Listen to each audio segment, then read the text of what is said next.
Welcome back. My guest is a power forward for the Portland Trail Blazers. He's coming off 2 double-doubles in his past 3 games. LaMarcus Aldridge is my guest. LaMarcus, nice to have you. How are you? I'm well, and you? Doing great, thank you. Now, you guys are a little bit banged up right now. Talk to me about what it's like to go to battle every single night when you're a bit undermanned and undersized, considering the number of guys you're missing. It's tough, not having Joel, not having Greg in there, and lately not having Brandon. But, I think that every night, we go out and we play hard, and we know if we play hard and play together, we should give ourselves a chance to win. And that's exactly what's happening. How great is the sense of urgency every single night when you take the floor and you're minus those guys? It's very urgent right now, dropping in the standings. I think we're number 8 right now, and we understand that every game is important. So, we try to go out and win every game, and, I think we've done a great job weathering this storm until, we get Brandon back. I would second that. You guys have dropped to number 8, but on Thursday night, for instance, you came back from 10 down to the 4th to beat San Antonio. How proud of you, or how proud were you of that effort? I think, we all felt good about that effort. We felt like we had the game, and you know how San Antonio is. They make plays. They have veteran guys. But I think throughout that game, we stuck with our game plan. We kept doubling Tim, and guys stepped up, and they made big shots for us that game. Hey, listen, you're a guy that they're counting on. You're a young guy coming fast, but still you have 28 and 13 against Tim Duncan. Does a game like that help your confidence? It does. I think that, playing well against the Spurs, I think it makes you feel, more confident, going forward in games. And I think, this coaching staff and my team has done a great job of just giving me confidence and putting me in positions, to play well. Marcus, what's it like? I mean, for instance, Greg Oden comes back initially, so that changes your role. Then he goes down, that changes your role. Joe Prisbilla goes down, that changes your role even further. How do you get into any kind of rhythm? It's been tough this year, trying to, figure out, what my role has been. But, I think just staying ready, always being prepared to play, whatever position we need. I've played 5, I've played 4. I think lately Juwan has been taking on more of the 5-man than me. But, I think just staying ready and, just being willing to play any position, really. And when you mention Juwan, you're talking about 37-year-old Juwan Howard. When you bring a guy like that in, typically you just think, right, that he's just going to be a guy who's hanging around, helping the young guys out. You don't expect him to hit the floor and give you the sort of productivity that he's given you, do you? No, I didn't think that. Actually, in the preseason, I kind of joked with him. I said, are you ready to play 40 minutes a game? And he looked at me and said, no, sir. And then now he's really playing, 35 and 40 minutes a game. So he kind of blames it on me a little bit. But, I think he's been very solid for us this year. I think he makes our IQ go up for us, knowing the game, telling us where to be. And I think I've grown a lot, since getting him here. Guys have to step up. Andre Miller had 52 the other night. What was more shocking, the fact that he got 52, how he got those 52, or the fact that he walks off the floor like he scored 8 or 10 like it was nothing at all? I think first would be how he got 52. He's a very smart player, and he understands the game very well.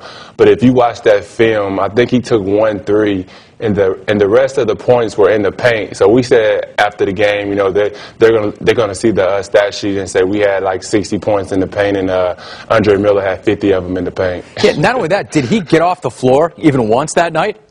Yeah, that was my joke. I said he had 52 points, and he never even jumped that game. He did all 52 on the floor.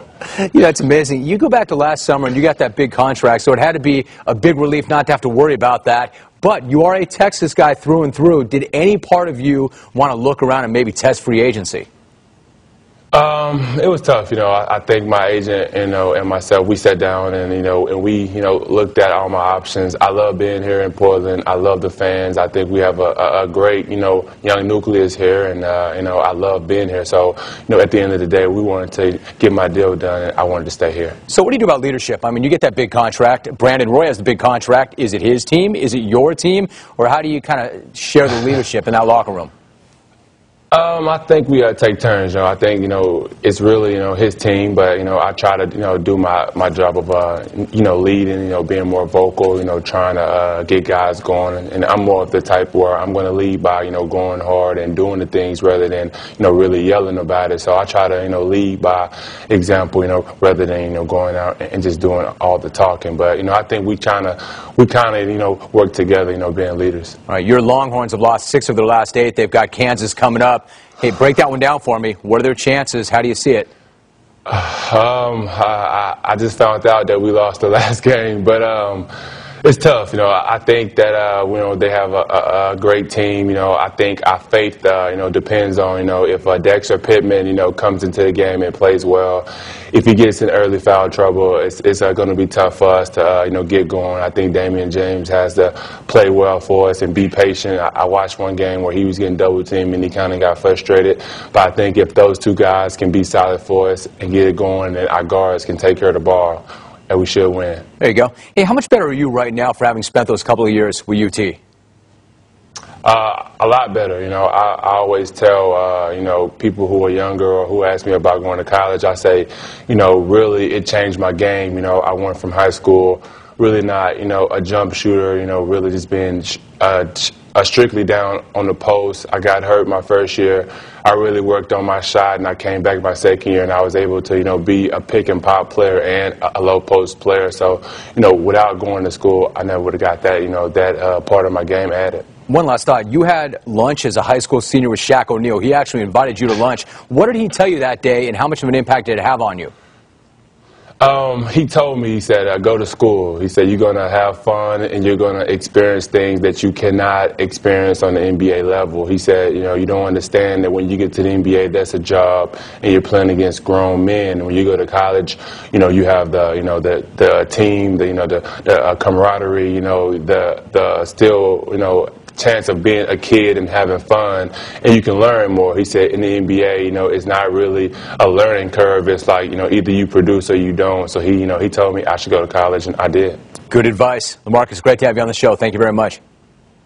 All right, thank you. You got it. Remember, you can check out Jim Rome is Burning each weekday at 4:30 Eastern, 1:30 Pacific on ESPN. I will see you then.